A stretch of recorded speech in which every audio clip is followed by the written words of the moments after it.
Today's music legend that you should know is the absolutely indescribable Russian-American conductor, composer, author, theoretician, and humorist, Nicholas Slonimsky. He was born in St. Petersburg in 1894, and his family were kind of members of the intelligentsia. And so in the Russian Revolution of 1917, they fled and they went to Istanbul and ended up in Paris for quite a while. Nicholas was already a very, very fine musician, and he got into some pretty elite circles, accompanying various different singers. And the famous conductor, to become a famous conductor, Koussevitzky, who ended up being the conductor of the Boston Symphony Orchestra and did a lot of great things. And through his connections that he made with Koussevitzky and others, he ended up emigrating to the United States in the 1920s, along with many other Russian emigres, and got a job as an opera coach at the Eastman Conservatory in Rochester, New York, one of America's most prestigious music schools. And he renewed his friendship with Koussevitzky after a little while and became assistant conductor of the Boston Symphony. Slonimsky was really a genius. I mean, he spoke many languages and became an incredible conductor. He was such a smart guy. He got to know Edgar Varèse very well. Matter of fact, Varèse was the best man at his wedding when he married Dorothy Adlow, who was a correspondent for the Christian Science Monitor. They got married in Paris in, I think, the 1930s. So as a conductor, Slonimsky conducted, believe it or not, the world premiere of Varèse's Ionization, one of the most revolutionary percussion pieces ever written in the 20th century.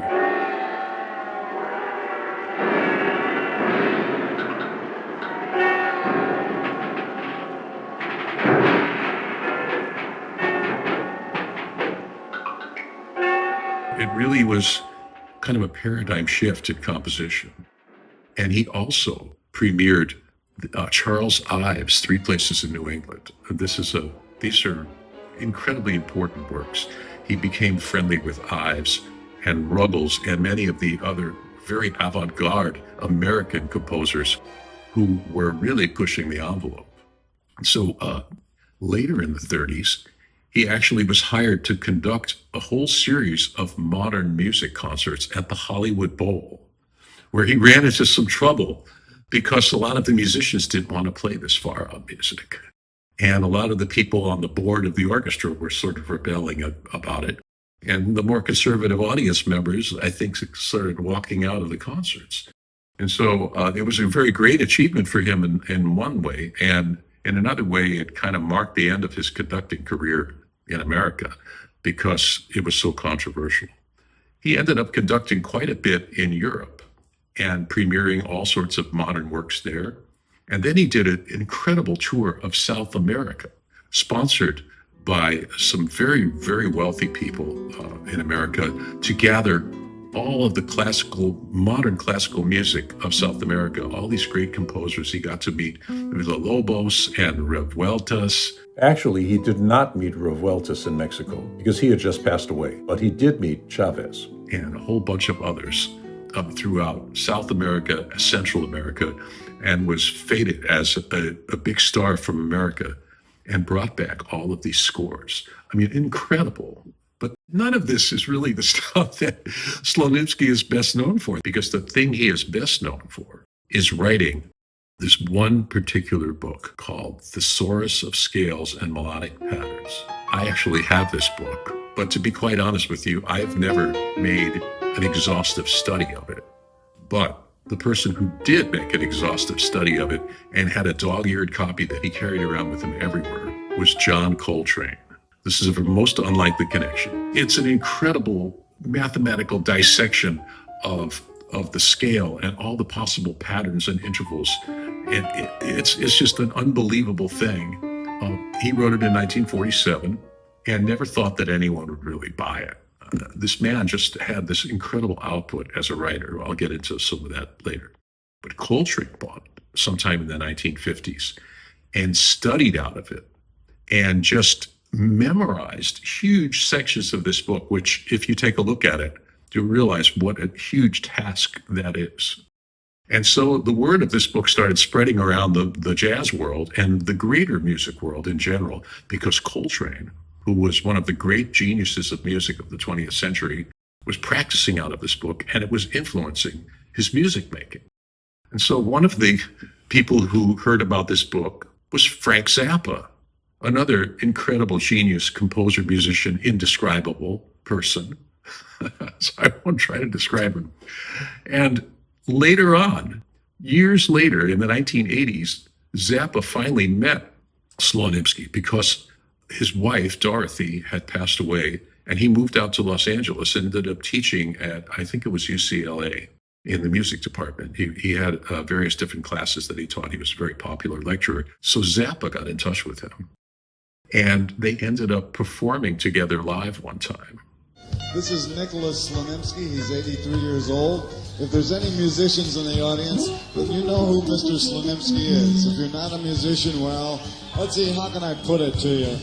This man has not only conducted the world premiere of many of the greatest works of modern classical music, he's the author of many books, including the Bible of improvisation, the Thesaurus of Scales and Patterns, which some of you might have studied out of. I know some of the guys in this band have studied out of. Besides writing these books, Mr. Slonimsky plays the piano, and that's what he's going to do right now.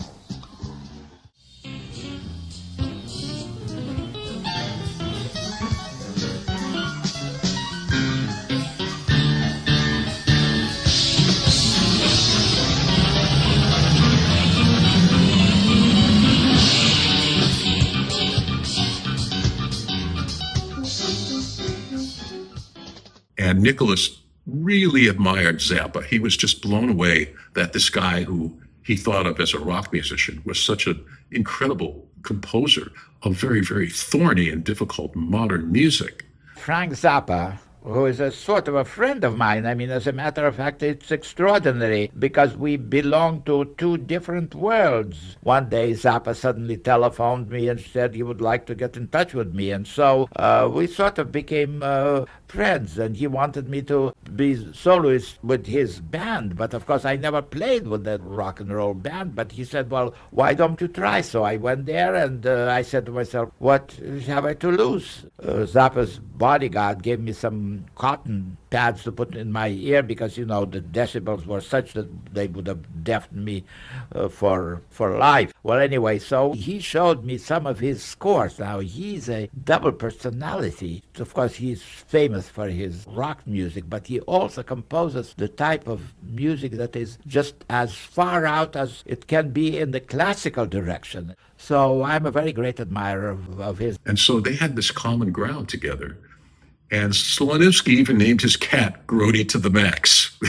For all of you Zappa fans, you'll know what I'm talking about. And Nicholas even appeared on The Tonight Show with Johnny Carson at least once.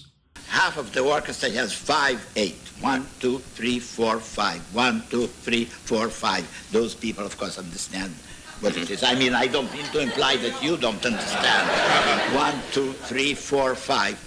And the other half of the orchestra has 2. 1, 2, 1, 2, 1, 2. Now, what am I to do to conduct an orchestra when they have different tempi? So I do this. I conduct 5 with my right hand and 2 with my left hand, like this. 1, 2, 3, 4, 5. 1, 2, 3, 4, 5. 1, 2, 3, 4, 5. 1, 2, 3, 4. 1, 2, 3, 4, 5. 1, 2, 3, 4, 5. 1, 2, 3, 4, 5. 1, 2, 3, 4, 5. Like I got it, yeah. So his personality was so, he was so outgoing and so effusive and just so full of information and eager to share this information with the world.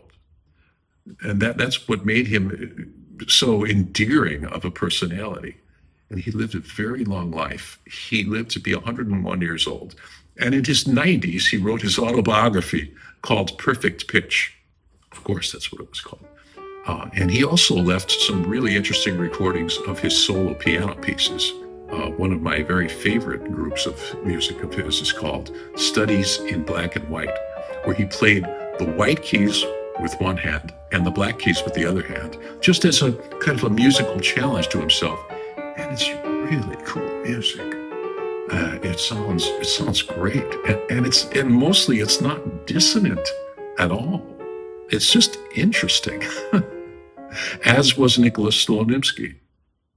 So the other thing that he did, he edited Baker's Dictionary of Musicians, of course, in his spare time, right? And then the other very well-known book that he put out was called Lexicon of Musical Invective. Of course, that's what it was called. And it was word for word reprints of all the really negative reviews that music critics gave to some of the greatest composers who have ever lived, just to show people that all of this great music that we look at now as being iconic was not always viewed favorably by critics who wrote really bashing things about Brahms and Beethoven and Debussy and all the rest of the geniuses that composed music in Europe in the 19th and 20th centuries, of course.